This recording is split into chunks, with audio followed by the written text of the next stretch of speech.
Hello नमस्कार दोस्तों, आप सभी का अमरजीत स्टडी पॉइंट में स्वागत है। हम लोग राष्ट्रपति की शक्तियां पढ़ रहे हैं। हमने पिछले वीडियो में राष्ट्रपति की कार्यकारी शक्तियां, विधायी शक्तियां, अध्यादेश जारी करने की शक्तियां पढ़ चुके हैं। आज हम लोग राष्ट्रपति की वीटो शक्ति और राष्ट्रपति की न्यायिक शक्ति और सैन्य शक्तियों के बारे में पढ़ेंगे।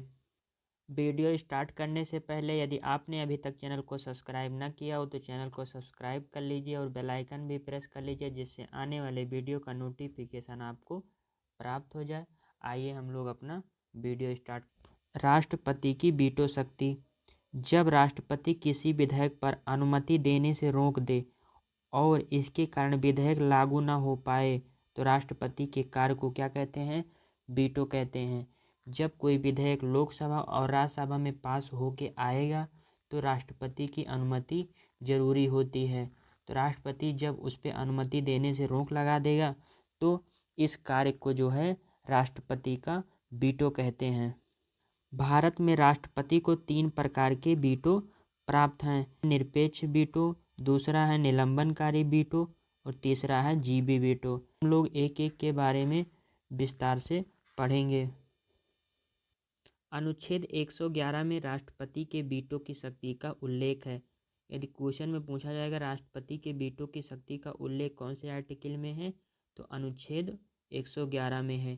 जब संसद से पारित होकर कोई विधेयक राष्ट्रपति के पास आता है, जब संसद मतलब लोकसभा और राज्यसभा से कोई विधेयक पारित होकर राष्ट्रपति के पास आता है तो राष्ट्रपति उस पर सहमति दे सकता है या नहीं दे सकता है, या राष्ट्रपति अपने पास उसको सुरक्षित रख सकता है, या राष्ट्रपति को कुछ गलत लगता है उस विधेयक में तो पुनर्विचार के लिए संसद को लौटा सकता है।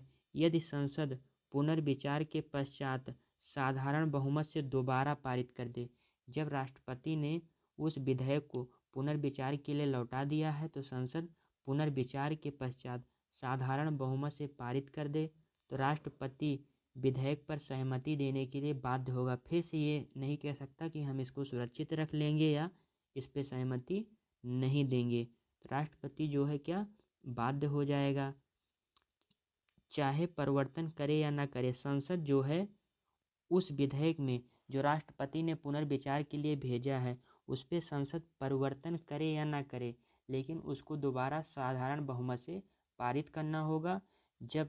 जब संसद साधारण बहुमत से पारित कर देगी तो राष्ट्रपति को उस पर सहमति देने के लिए बाध्य होगा। आइए अब हम लोग 3 प्रकार के वीटो के बारे में एक एक के बारे में चर्चा कर लेते हैं। पहला वीटो है निरपेक्ष वीटो या आत्यंतिक वीटो। इसमें राष्ट्रपति विधेयक को अपने पास सुरक्षित रख लेता है।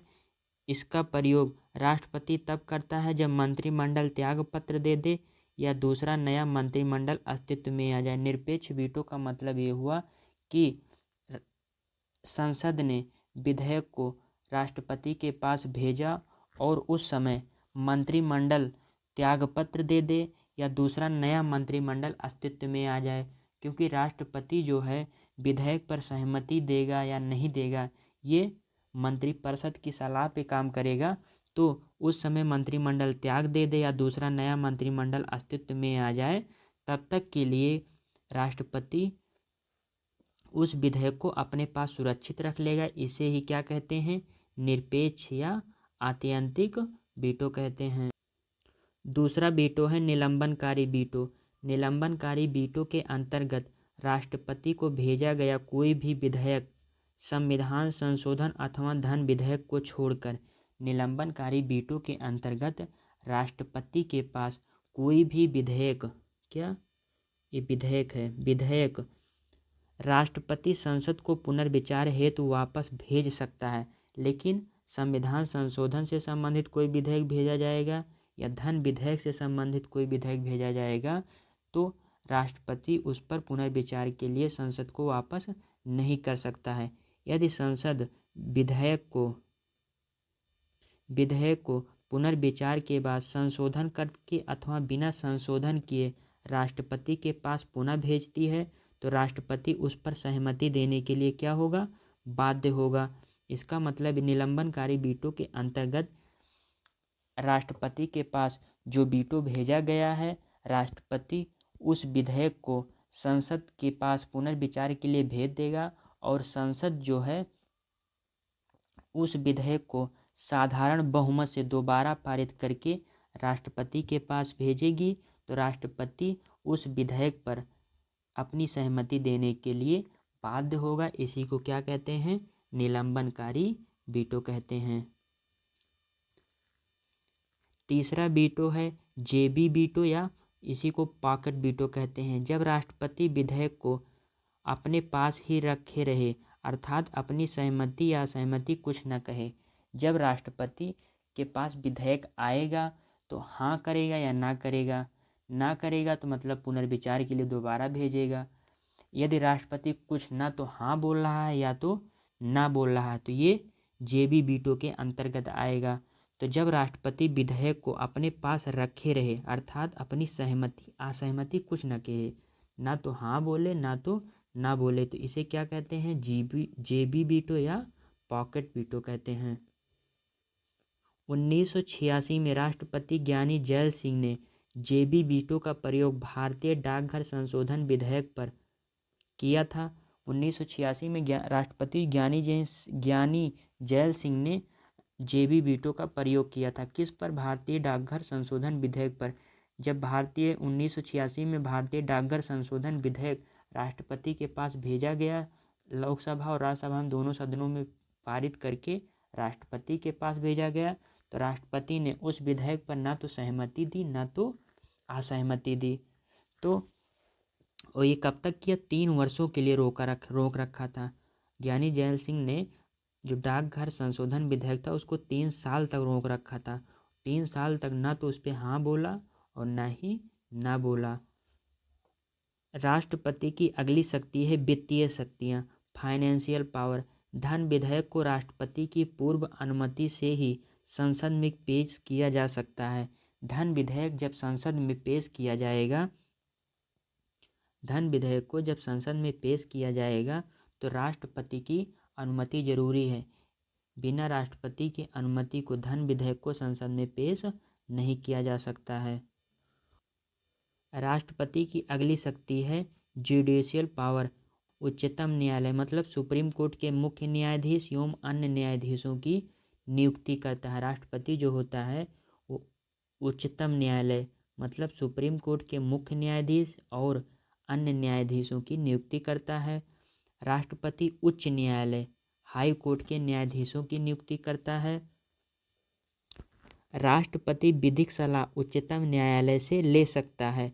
यदि राष्ट्रपति को कोई विधिक सलाह लेनी है तो किससे ले सकता है? उच्चतम न्यायालय मतलब सुप्रीम कोर्ट से।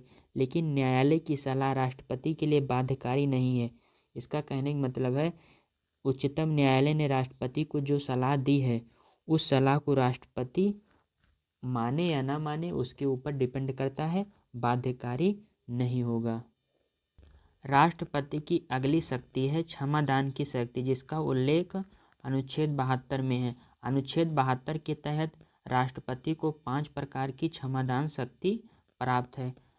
अनुच्छेद 72 के तहत राष्ट्रपति को कितने प्रकार की क्षमादान शक्ति प्राप्त है? 5 प्रकार की क्षमादान शक्ति प्राप्त है।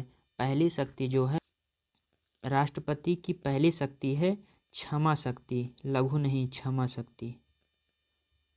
इसके अंतर्गत राष्ट्रपति अपराधी को सजा मुक्त कर देता है।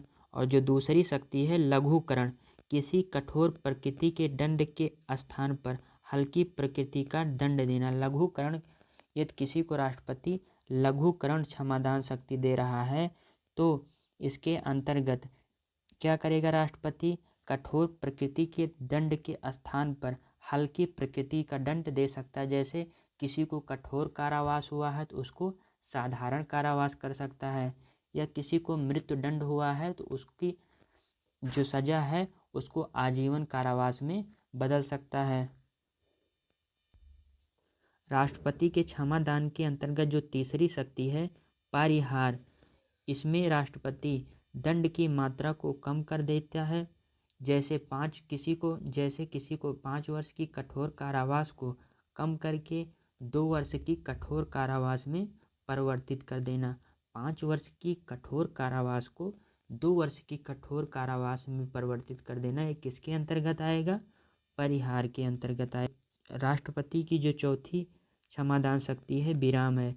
किसी मानवीय तथ्य के आधार पर क्षमा देना, जैसे किसी गर्भवती स्त्री को मृत्युदंड की सजा हुई है तो उसकी सजा को आजीवन कारावास में बदल सकता है, या जैसे किसी बूढ़े व्यक्ति को कठोर सजा हुई है तो उस कठोर सजा की जगह पे साधारण सजा कर सकता है। ये किसके अंतर्गत आएगा? विराम के अंतर्गत आएगा। राष्ट्रपति की पांचवी जो क्षमादान शक्ति है निलंबन है। मृत्युदंड को लागू होने से रोक देना। इसका मतलब ये हुआ कि कोई अपराधी दोष सिद्ध हो चुका है और राष्ट्रपति के पास क्षमा की प्रार्थना की है, तो राष्ट्रपति उस पर अभी निर्णय नहीं ले पाया है, विचार कर रहा है। तो राष्ट्रपति जब तक विचार करेगा तब तक उसकी मृत्युदंड पर रोक लगा सकता है कि इसकी मृत्यु दंड अभी न दिया जाए, अभी हम विचार कर रहे हैं। तो निलंबन के अंतर्गत मृत्युदंड को लागू होने से रोक सकता है कौन? राष्ट्रपति। तो राष्ट्रपति को 5 प्रकार की क्षमादान शक्ति प्राप्त है। पहली है क्षमा शक्ति, दूसरी है लघुकरण, तीसरी है परिहार, चौथी है विराम और पांचवी है निलंबन। राष्ट्रपति की सैन्य शक्तियाँ। राष्ट्रपति भारत की सेना का सर्वोच्च सेनापति होता है एवं थल, जल, थल और वायु सेना के प्रमुखों की नियुक्ति करता है। राष्ट्रपति जो होता है सेना का सर्वोच्च सेनापति होता है। जल, थल और वायु सेना के प्रमुखों की नियुक्ति कौन करता है? राष्ट्रपति करता है। संसद की अनुमति से किसी युद्ध की घोषणा या समाप्ति की घोषणा करता है। राष्ट्रपति जो है संसद की अनुमति से युद्ध की घोषणा करता है और युद्ध के समाप्ति की भी घोषणा कौन करता है? राष्ट्रपति। किसकी अनुमति पर या किसकी सलाह पे? संसद की सलाह पे। दोस्तों, हम लोगों ने सभी प्रकार की शक्तियाँ पढ़ ली है। एक शक्ति बची हुई है आपातकालीन शक्ति, उसको हम लोग अगले वीडियो में पढ़ेंगे। वीडियो कैसा लगा कमेंट बॉक्स में ज़रूर बताएं। यदि आपने अभी तक चैनल को सब्सक्राइब ना किया हो तो चैनल को सब्सक्राइब कर लीजिए और बेल आइकन प्रेस कर लीजिए, जिससे आने वाले वीडियो का नोटिफिकेशन आपको प्राप्त हो जाए। हम आज अपना वीडियो यहीं पे समाप्त करते हैं। अगले वीडियो में फिर मिलेंगे, तब तक के लिए नमस्कार।